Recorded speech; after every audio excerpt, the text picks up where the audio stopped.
bem-vindos e bem-vindas ao Projeto Espiral do SINOS, Sistema Nacional de Orquestras Sociais do Brasil, programa que resulta de uma parceria entre a UFRJ, a Universidade Federal do Rio de Janeiro, e a Funarte. Eu sou Fábio Cury, fagotista e professor da Universidade de São Paulo, a USP. Nesta aula, vamos falar sobre a preparação física e psicológica para o estudo e a performance. Não sou especialista nem na parte do condicionamento físico, nem tampouco na psicologia. Nesta aula, vou usar apenas a minha experiência pessoal ao falar desses aspectos. Eu gosto muito de estudar e, quando posso, gasto muitas horas na prática do instrumento. Ao adotar uma disciplina regular e intensa de estudo, não só resolvo as questões técnicas e musicais do repertório em questão, mas também acabo adquirindo uma resistência grande para tocar. Estou convencido de que essa resistência faz toda a diferença. Ela torna a minha performance mais fácil e controlada. Aqui estamos falando de um condicionamento que é próprio da performance. Trata-se de um preparo que vai deixar meus lábios mais resistentes, fortes e vai me propiciar um controle maior da respiração. Sem essa resistência, que é decorrente de uma prática diária e longa do instrumento, posso fazer uso da minha experiência, das minhas qualidades, da mesma forma que o jogador de futebol que tem técnica, que é craque, mas que está sem forma física. Embora possa fazer algumas boas jogadas, estará com seu desempenho comprometido em certa medida. Por outro lado, há uma resistência diferente que decorre de um condicionamento físico geral. O fagote é um instrumento pesado, cujo estudo prolongado vai requerer uma estrutura corpórea mais forte e equilibrada. Por isso, uma atividade física regular pode trazer muitos benefícios para o fagotista. Na juventude, exerci atividades físicas de uma forma um pouco inconstante. Dos 20 aos 30 anos, frequentei algumas academias em períodos intermitentes. Na verdade, procurava direcionar qualquer tempo livre que tivesse para o estudo do instrumento. A partir dos 30, comecei a correr e foi essa a minha atividade até os 47 anos. Sempre preferi as atividades físicas ao ar livre. Em 2003, com 33 anos, sofri um acidente. Fui atropelado por um carro e tive fraturas múltiplas de costelas, escápula direita e punho direito, o qual teve de ser submetido a uma cirurgia. Recuperei-me muito bem e segui correndo. Com 47 anos, todavia, comecei a sentir dores no ombro, na lombar e justamente no punho que havia sido operado. Foram sinais de que eu deveria procurar alguma atividade física mais global. Afinal, a corrida me dava condicionamento cardiovascular, mas, do ponto de vista muscular, minha condição era insatisfatória. Já havia feito algumas aulas de otonia em 2014 e passei, em 2016, também a ter aulas de técnica de Alexander, que mantive por 1 ano e meio. A prática da técnica, no meu caso, revelou-se um pouco mais abstrata do que eu imaginava antes e não proporcionou uma melhora imediata. A técnica foi, no entanto, muito importante para mudar minha atitude de forma definitiva e fez com que tivesse muito mais consciência do corpo e seus movimentos. Creio que a técnica também me fez aprimorar o diagnóstico de alguns problemas posturais de meus alunos. Quando se fala em tocar um instrumento, de forma geral, há sempre a indicação de fazer pausas regulares durante o estudo e fazer alguns alongamentos. Sem dúvida, os alongamentos são muito úteis e proveitosos. Todavia, a performance também necessita de exercícios de força e cardiovasculares. A partir dos 47 anos, comecei a frequentar uma academia com atendimento personalizado e passei a ter uma atividade constante e mais abrangente, com a frequência de 3 vezes por semana.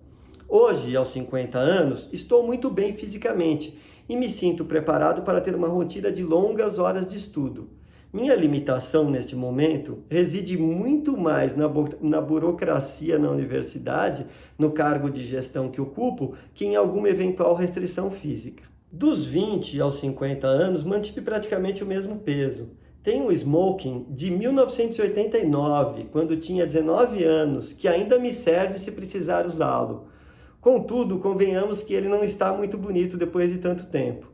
Não tenho carro e já há alguns meses tenho ido sempre de bicicleta à universidade, praticamente todos os dias.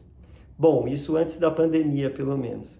Com o tempo, estou cada vez mais atento em manter o mesmo peso sempre e procuro ter, portanto, uma alimentação mais saudável e não tenho dúvida de que, sem essa atividade física com musculação, alongamentos e exercícios cardiovasculares, minha carreira não poderia ir muito longe. A performance, não só em uma fase mais madura como essa que eu atravesso agora, é feita com o corpo e, desta forma, está ligada diretamente à nossa saúde e ao condicionamento físico. Em sua tese de doutorado, Estratégias de Enfrentamento para a Ansiedade de Performance Musical, a violoncelista Merielle Maciente aponta que há indícios de que, quando o músico pensa em prejuízos de saúde em sua profissão, seus temores mais habituais estão relacionados majoritariamente a problemas físicos, como tendinites, lesão por esforço repetitivo, problemas musculares e sequelas de problemas posturais. Apesar dessa preocupação maior com lesões físicas e de uma visão idealizada de que goza a nossa profissão como algo prazeroso e descontraído, a ansiedade de performance musical atinge grande parte dos músicos do estado de São Paulo pesquisados por Merielle Maciente. 77% afirmaram que o seu emocional interfere na sua performance. 89% afirmaram ter a APM, a ansiedade de performance musical. E 48% disseram ter medo de palco. A despeito desse resultado, 54% afirmam não tomar nenhuma medida para combater a ansiedade. Infelizmente, não há como suprimir a ansiedade de performance musical ou o medo do palco. No meu caso, eles estão sempre presentes e não cessaram, nem mesmo diminuíram com o tempo. Ao menos essa é a minha impressão. Para mim, o elemento mais eficaz de combate a isso é a preparação para o concerto. Não só devo estar muitíssimo bem preparado, como também devo estar consciente de ter feito tudo o que podia para garantir uma performance bem-sucedida. Não ter tido tempo suficiente de estudo para uma apresentação é meu maior motivo de insegurança. Isso sem falar nas palhetas, um fator à parte que sempre assombra os fagotistas. As similitudes entre a atividade do atleta e do músico são muito evidentes, como mostramos anteriormente, no uso do corpo como instrumento de trabalho. Mas elas não se restringem só a isso.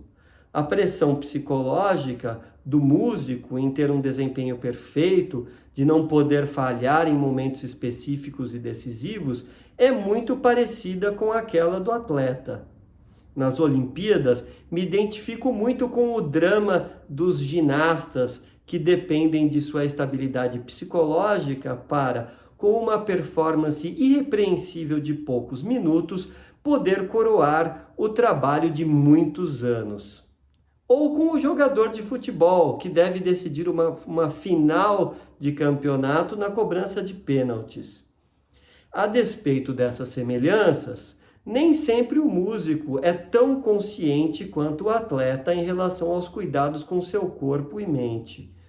Por essas razões, Merielle Maciente prescreve que o músico deva tomar exatamente os mesmos cuidados do atleta em sua preparação.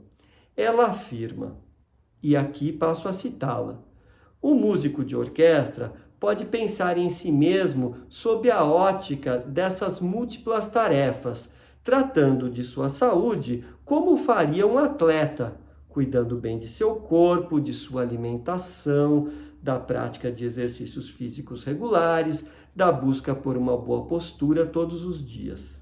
Também deve estar profundamente atento aos seus pensamentos, para que sejam saudáveis e produtivos. Sobretudo, no momento da criação de sua arte e a performance, o músico pode buscar também entrar em contato com sua energia vital, seu prazer, seu aperfeiçoamento e sua expressão plena. O foco no momento presente, que pode conduzir ao momento de fluxo de sua capacidade artística. E aqui encerro a citação. Os caminhos para o enfrentamento da ansiedade de performance musical vão variar de músico a músico.